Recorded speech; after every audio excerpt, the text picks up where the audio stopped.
Hello everyone. Student grade 1 की तैयारी आप सभी कर रहे हो, ग्रेड 1 आरपीएससी।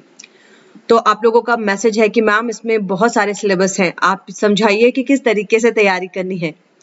तो चलिए स्टूडेंट, आज का ये वीडियो आप लोगों के लिए मैंने बनाया है। तो इसमें मैं आपको काफ़ी डिटेल से समझाती हूँ और मेरे जो स्टूडेंट ग्रेड 1 का कोर्स जिन्होंने ले रखा है और जो पढ़ाई कर रहे हैं, ये वीडियो उनके लिए भी इंफॉर्मेटिव होगी। तो चलिए इसको मैं आगे बढ़ाती हूँ। ग्रेड 1 के लिए सबसे पहली बात है स्टूडेंट की एग्जाम पैटर्न की डिटेल को समझना जरूरी है। ठीक है, आपको देखने से ये जो सिलेबस है बहुत बड़ा लग रहा है कि इसमें 3 लेवल के क्वेश्चंस आएंगे, बहुत ही ज्यादा लेंदी है, लेकिन ऐसा नहीं है। अगर आप काफी सिस्टमैटिक वे में तैयारी करो तो ऐसा नहीं है। बेसिकली देखो, आपको जो सिलेबस हाथ में मिला है वो क्या है। एक तो सेकेंडरी लेवल का है, सीनियर सेकेंडरी लेवल, ठीक है, जो आप 10+2 में पढ़ते हो, ग्रेजुएट लेवल और पोस्ट ग्रेजुएट लेवल। तो आपको सबसे ज्यादा ध्यान किस लेवल पर देना है, सबसे कम ध्यान किस लेवल पर देना है, इसके बारे में आपने पूछा है। सबसे ज्यादा ध्यान देखो स्टूडेंट, सीनियर सेकेंडरी लेवल जो है काफी कम, आपको बहुत ही ज्यादा हल्का लगता होगा कि भाई ये तो बहुत ही इजी सिलेबस है, इससे सवाल कम आएंगे। लेकिन जो सिलेबस जितना हल्का होता है, उस सिलेबस से क्वेश्चंस उतने ही टफ और डिफिकल्ट आते हैं। ठीक है, तो नेवर अंडर एस्टिमेट। कभी भी अगर आपको कोई क्वेश्चन बहुत ही सिंपल लगता है तो उसको दोबारा पढ़िए। दोबारा पढ़ने से आप उसको बहुत ही सही जवाब दे पाओगे। ग्रेजुएट लेवल से बहुत ज्यादा सवाल उठेंगे। पोस्ट ग्रेजुएट लेवल से आपको सवाल आएंगे, लेकिन अगर मैं बोलूं स्टूडेंट, तो इन तीनों को अगर मैं प्रोपोर्शनेट अलग अलग करूं कि किस पर आपको ज्यादा वेट देना है, किस पर कम वेट देना है, तो मैं अलग से स्टूडेंट 50% ग्रेजुएट लेवल को वेट दूंगी। ग्रेजुएट लेवल चूंकि डिटेल है, ठीक है, और 30% आपको सीनियर सेकेंडरी लेवल पर वेट दूंगी और 20% पोस्ट ग्रेजुएट लेवल पर। अब ऐसा मैं क्यों दे रही हूँ, मैं ऐसा क्यों कह रही हूँ, मैं ये नहीं कह रही स्टूडेंट कि आप एकदम कम ध्यान दीजिए, आप सबसे ज्यादा ग्रेजुएट लेवल पर ध्यान दीजिए।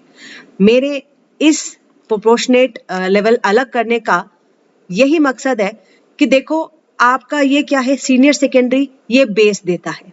ठीक है, आपको सबसे पहले मैं अपना ये बताऊं, सिलेबस में देखो, एक तो हम कहते हैं कोर इकोनॉमिक्स। कोर इकोनॉमिक्स में क्या आ जाता है, ये आपका बेस तैयार करता है। कोर इकोनॉमिक्स मतलब वो चीज है जिसको आप छाट नहीं सकते और जो आपका बेस तैयार करेंगी। और एक आपका छोटा सा सिलेबस मैथ कह लीजिए, सांख्यिकी कह लीजिए, ये छोटा सा सिलेबस आपका स्टैट का भी दिया गया है। और तीसरा जो आपके सिलेबस को मैं बांट रही हूँ वो है current affair of economics.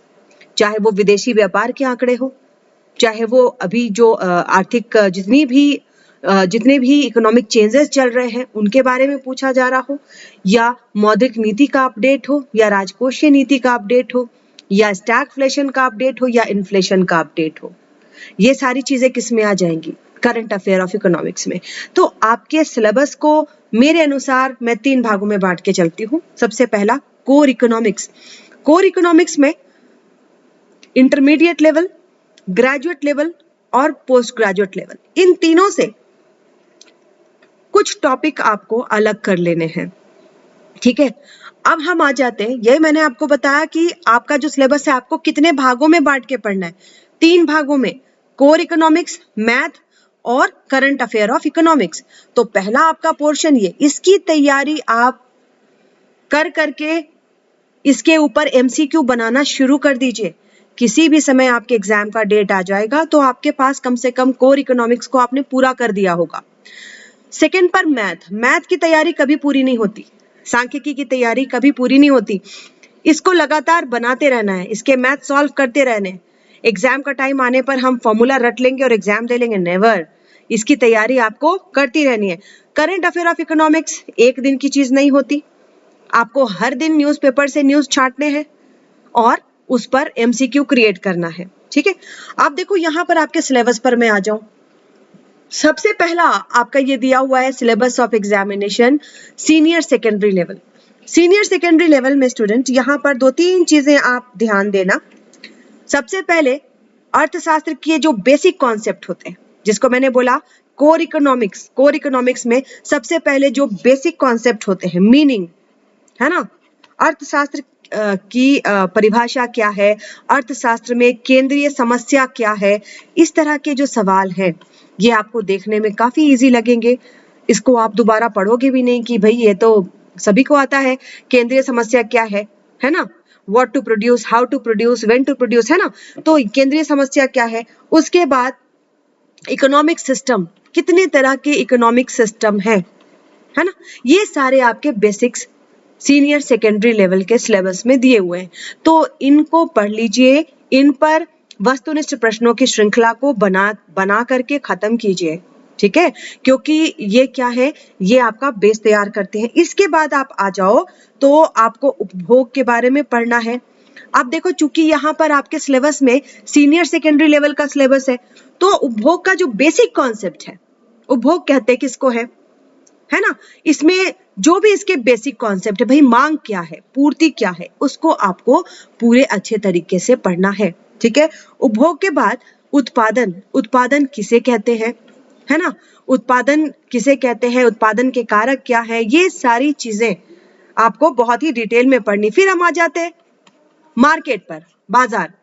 Market के बारे में आपको क्या करना है, यहाँ पर सिंपली आपको मार्केट के जो फॉर्म्स हैं, उन फॉर्म्स को आपको ध्यान देना है कि भाई मार्केट के कितने टाइप्स हैं। उनके ग्राफ को इसमें आप ज्यादा कंसीडर नहीं करोगे, क्योंकि ये अभी आप क्या कर रहे हो, ये आप बेस तैयार कर रहे हो, राइट। इसके बाद स्टूडेंट आपको पब्लिक फाइनेंस का बजट, बजट कितने प्रकार का होता है, बजट क्यों बनाया जाता है, किस संशोधन में बजट के बारे में कहा गया, ये सारी जो बेसिक चीजें हैं, पहला बजट किसके द्वारा तैयार किया गया, सर्वाधिक बजट किसके द्वारा तैयार किया गया, इस तरीके के जो महत्वपूर्ण सवाल हैं उनको आप बहुत ही अच्छे से करके रखिए। उसके बाद राष्ट्रीय आय का कॉन्सेप्ट आपका बहुत ही अच्छा होना है। राष्ट्रीय आय में किन किन चीजों को शामिल करेंगे, किसको शामिल नहीं करेंगे। तो ये आपका जो सिलेबस है सीनियर सेकेंडरी लेवल का, इसको आपको बहुत ही बढ़िया से और बेसिक चीजें, एडवांस नहीं, बेसिक आपका क्लियर होना है। भुगतान संतुलन किसको कहते हैं, कितने प्रकार का होता है, दृश्य मद क्या है, अदृश्य मद क्या है ना, तो ट्रेड अकाउंट क्या है, बैलेंस ऑफ पेमेंट क्या है। इसके अलावा आप लोगों को गरीबी, बेरोजगारी, ये सारी चीजें जो है, गरीबी कितने तरह की होती है, गरीबी पे कौन कौन सी रिपोर्ट आई है, गरीबी उन्मूलन के कौन कौन से कार्यक्रम बनाए गए हैं, ये आपके लिए बहुत ही ज्यादा महत्व रखते हैं। बेरोजगारी, ठीक है, और 5 ईयर प्लान, 5 ईयर प्लान आपको बिल्कुल मुंजवानी याद होना चाहिए। पहली पंचवर्षीय योजना में किस पर ध्यान दिया गया, दूसरे में किस पर ध्यान दिया गया, कितनी पंचवर्षीय योजनाएं बनाई गई हैं, पंचवर्षीय योजना हटा के नीति आयोग क्यों लाया गया, नीति आयोग की स्थापना कब हुई, इस तरह के जो बेसिक सवाल है, ठीक है। तो ये सिलेबस आपका बहुत ही अच्छे से तैयार किया गया है। इस सिलेबस में आपको इन सभी के बेसिक्स का पूरा ज्ञान होना है। अब आप आ जाओ ग्रेजुएशन लेवल पे। ग्रेजुएशन लेवल को मैंने सबसे ज्यादा मार्क्स दिया 50%, क्योंकि ये आपका क्या होगा, डिसिसिव फैक्टर होगा। इसमें आप धीरे धीरे, आप जैसे ही 10+2 से आप ग्रेजुएशन की ओर आते हो, तो आपके पढ़ाई का लेवल थोड़ा बढ़ जाता है, तो क्वेश्चन का लेवल भी बढ़ेगा। अब यहाँ पर आप बेसिक के अलावा इन सभी चीजों को डिटेल में पढ़ोगे, डिटेल ग्राफ इंक्लूड करोगे। ग्राफ इंक्लूड करते ही आपका यहाँ पे कॉम्प्लिकेशन बढ़ जाता है, ठीक है। अभी तक आप क्या पढ़ रहे थे, उपभोग किसे कहते हैं, उत्पादन किसे कहते हैं, बाजार किसे कहते हैं। अब आप पढ़ोगे कि भाई प्रतिस्थापन प्रभाव क्या है, गिफ एंड गुड क्या है, आय प्रभाव क्या है। अगर इसका ग्राफ बना करके पूछा जाए तो उस पर आप जवाब दे पाओ, है ना। स्लस्की का प्रभाव क्या है, हिक्स का क्या है, तो ये सभी ग्राफ आपको क्लियर होने चाहिए। साथ ही साथ अब इसमें चूंकि ये हायर लेवल का है, तो इसमें आपको उत्पादन में कॉप डगलस भी पढ़ लेना।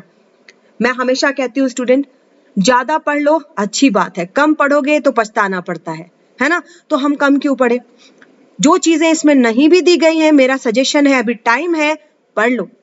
मैं अपने स्टूडेंट को पढ़ाती हूँ तो इंडियन इकोनॉमी मैं इतने डिटेल में ले जाती हूँ और मैं बोल के बताती हूँ कि भाई मैं ज्यादा पढ़ा रही हूँ, क्योंकि मेरा मानना है किसी भी टॉपिक को, किसी भी चैप्टर को शुरू करते हो तो A to Z पढ़ डालो, है ना। कुछ नहीं तो आपका ज्ञान ही बढ़ेगा। कोई भी चीज, ज्ञान शिक्षा कभी बेकार तो होती नहीं। तो इसमें आप ग्राफ के साथ साथ जो भी चीजें, कॉप डगलस का मैथ है, मैथ भी कर लीजिए, है ना। इकोनोमेट्रिक्स से रिलेटेड, इकोनोमेट्रिक्स आपके सिलेबस में दिया हुआ नहीं है, लेकिन इकोनोमेट्रिक्स आपके लिए जरूरी है। मैथमेटिकल इकोनॉमिक्स आपके लिए जरूरी है, क्योंकि आप ग्रेजुएट लेवल का इकोनॉमिक्स पढ़ रहे हो सकता है आपको क्वेश्चन कर दिया जाए मार्जिनल प्रोडक्टिविटी निकालिए, या फिर आपको दिया जाए मार्जिनल रेवेन्यू निकालिए, लाभ अधिकतम किस तरीके से होता है उस पर मैथ आ जाए। तो ये मैथ आप कब बना पाओगे, जब आपने मैथमेटिकल इकोनॉमिक्स पढ़ा है ना। तो मैथमेटिकल इकोनॉमिक्स को इग्नोर नहीं करना। उसके बाद आप आ जाइए मॉनेटरी को भी डिटेल में करना।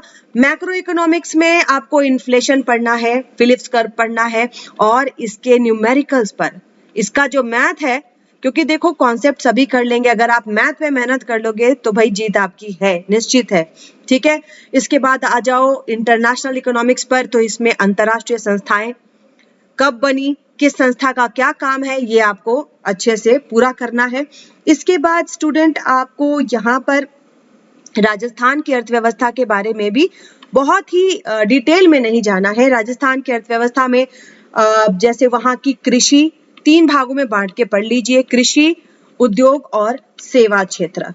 इन तीनों को, बस ये 3 आप कर लो, ये काफी होगा। और इसको करने के बाद इस पर मल्टीपल चॉइस क्वेश्चंस जरूर बनाइए। तीसरा आ जाता है पोस्ट ग्रेजुएट लेवल। तो देखो मैंने इसको थोड़ा कम मार्क्स दिया है, क्योंकि इससे सवाल कम आएंगे, लेकिन जो भी आएगा टक्कर का सवाल आएगा, है ना। क्योंकि देखो इस सिलेबस में काफी इसको मैं कहूंगी काफी डिफिकल्ट सिलेबस यहाँ से शुरू होता है। आपको ISLM मॉडल इसमें दिया गया है। ISLM मॉडल को ग्राफ से आपको समझना पड़ेगा। ISLM मॉडल क्या है, मनी मार्केट और गुड्स मार्केट दोनों का कॉम्बिनेशन है, दोनों का समन्वय है ना। तो इसको आपको काफी अच्छे से करना है। मंडेल फ्लेमिंग मॉडल को स्टूडेंट कभी इग्नोर मत कीजिएगा। ये मैंने आप लोगों को ऑनलाइन भी पढ़ाया है, इसको ध्यान से पढ़िएगा।